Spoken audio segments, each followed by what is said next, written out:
President of India के द्वारा 3 types की इमरजेंसी डिक्लेयर की जा सकती है। पार्ट 18 आर्टिकल 352 टू 360 में इमरजेंसी का प्रोविजन है।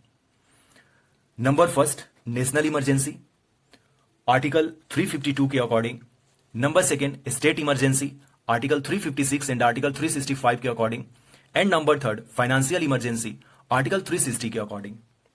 तो और कैसे हैं दोस्तों, आपका द कुनार्कियन आईएएस में स्वागत है। हमारे इंडिया में कॉन्स्टिट्यूशंस के कई फीचर दुनिया के अलग अलग कॉन्स्टिट्यूशन से लिए गए हैं। इसी तरह से इमरजेंसी के प्रोविजन को हमने जर्मनी से लिया है। इंडियन गवर्नमेंट क्वाजाई फेडरलिज्म पर आधारित है। क्वाजाई फेडरलिज्म का मतलब है जिसमें यूनिटरी एंड फेडरल दोनों फीचर प्रेजेंट हो, जहां पर सेंटर एंड स्टेट को अलग अलग लिस्ट में मेंशन सब्जेक्ट के अकॉर्डिंग अपनी अपनी पावर्स मिली हुई है। लेकिन इमरजेंसी के केस में सेंटर को ज्यादा पावर मिलती है। इमरजेंसी को प्रेसिडेंट ऑफ इंडिया के द्वारा पार्लियामेंट के अप्रूवल के साथ लगाया जा सकता है। अब हम डिटेल्स में देखते हैं नेशनल इमरजेंसी, क्योंकि अभी जस्ट हमने देखा कि 3 तरह के इमरजेंसी हैं, national emergency, state emergency and financial emergency. तो चलिए हम देखते हैं नेशनल इमरजेंसी क्या है।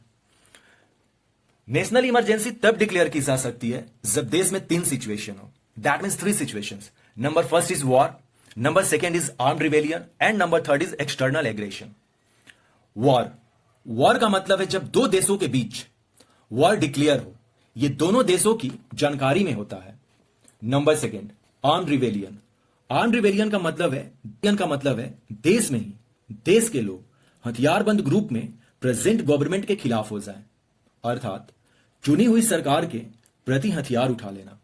नंबर थर्ड एक्सटर्नल एग्रेशन की स्थिति तब आती है जब बिना वॉर डिक्लेयर किए किसी दूसरे देश से अटैक होता हो। नेशनल इमरजेंसी को भारत में अब तक 3 बार डिक्लेयर किया जा चुका है।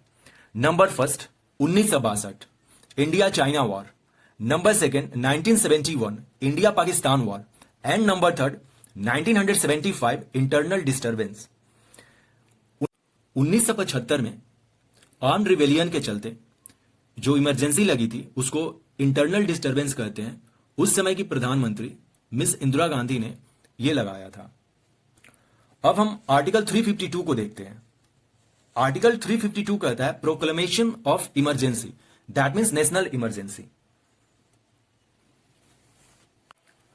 आर्टिकल 350 के according president of India cabinet ministers के रिटेन रिक्वेस्ट पर ही नेशनल इमरजेंसी डिक्लेयर कर सकते हैं, जिसका हेड प्राइम मिनिस्टर स्वयं होते हैं, और इसे पार्लियामेंट से 1 मंथ के अंदर 2/3 मेजोरिटी से पास करवाना पड़ता है।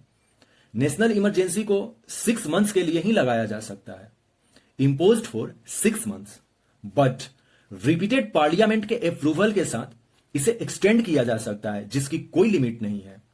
नेशनल इमरजेंसी के साथ फंडामेंटल राइट्स को सस्पेंड कर दिया जाता है, but article 21 right to life and personal liberty को सस्पेंड नहीं किया जा सकता। President can make laws on the 66 subjects of the state list. जो स्टेट लिस्ट में 66 सब्जेक्ट्स मेंशन है उस पर प्रेसिडेंट लॉ बना सकते हैं, क्योंकि नेशनल इमरजेंसी के समय स्टेट की भी पावर जो है वो सेंटर में आ जाती है। लोकसभा का जो जनरल टाइम पीरियड 5 साल का होता है उसे 1 साल बढ़ाया जा सकता है। Now we see state emergency.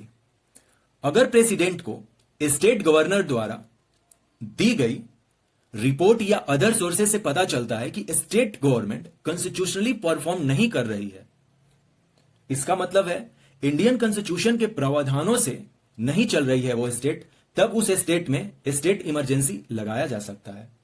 इस तरह की इमरजेंसी को पार्लियामेंट से 2 मंथ्स के अंदर अप्रूव करवाना होता है। It can be imposed from 6 months to a maximum period of 3 years. Parliament के रिपीटेड अप्रूवल से इसे मैक्सिमम 3 सालों तक बढ़ाया जा सकता है।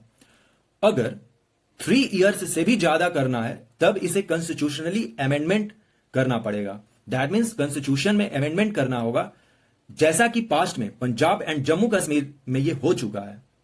हमें स्टेट इमरजेंसी को 2 तरह से समझनी चाहिए। Number first by article 356 article 356 कहता है provision in case of failure of constitutional machinery in states, that means president rule इसे कहते हैं।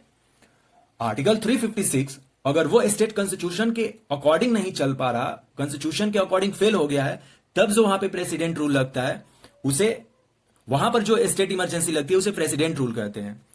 और नेक्स्ट है आर्टिकल 365 के according effect of failure to comply with और to give effect to directions given by the union. इसका मतलब यह हुआ अगर स्टेट यूनियन गवर्नमेंट के डायरेक्शंस के अकॉर्डिंग नहीं चल रही है तब वहां पर स्टेट इमरजेंसी लगाया जाता है, इसे भी हम प्रेसिडेंट रूल ही कहते हैं। सरकारिया कमीशन जो 1983 में सेटअप किया गया था, इसके रिपोर्ट से पता चलता है कि कुछ प्रेसिडेंट पॉलिटिकल मोटिव के चलते अनकॉन्स्टिट्यूशनली आर्टिकल 365 का दुरुपयोग किए हैं, जिसमें प्रेसिडेंट ने स्टेट गवर्नमेंट को डिसमिस किया जबकि उस स्टेट में कोई कॉन्स्टिट्यूशनल ब्रेकडाउन नहीं थी। Now we see number third, financial emergency according to article 360। Article 360 कहता है कि provision as to financial emergency और to a threat to the financial stability और क्रेडिट ऑफ इंडिया। मतलब अगर देश को फाइनेंशियली या उसकी क्रेडिट को कोई खतरा होता है तो प्रेसिडेंट द्वारा फाइनेंशियल इमरजेंसी डिक्लेयर किया जा सकता है। हालांकि अभी तक भारत में फाइनेंशियल इमरजेंसी नहीं लागू हुआ है, इसके लिए अभी तक कोई स्पेसिफाइड डायरेक्शन या गाइडलाइंस भी मौजूद नहीं है, नहीं सेंट्रल गवर्नमेंट के पास और नहीं मिनिस्ट्री ऑफ फाइनेंस के पास। हालांकि यदि फाइनेंशियल इमरजेंसी लागू होता है तो पार्लियामेंट से इसे 2 मंथ्स के अंदर अप्रूव करवाना होगा। अगर फाइनेंशियल इमरजेंसी डिक्लेयर होती है तो वह तब तक फोर्स में रहेगी जब तक प्रेसिडेंट ऑफ इंडिया उसे वापस नहीं ले लेते। 2020 में कोविड-19 पैंडेमिक पार हो गया लेकिन फाइनेंशियल इमरजेंसी नहीं लगी, ऐसा कुछ जताया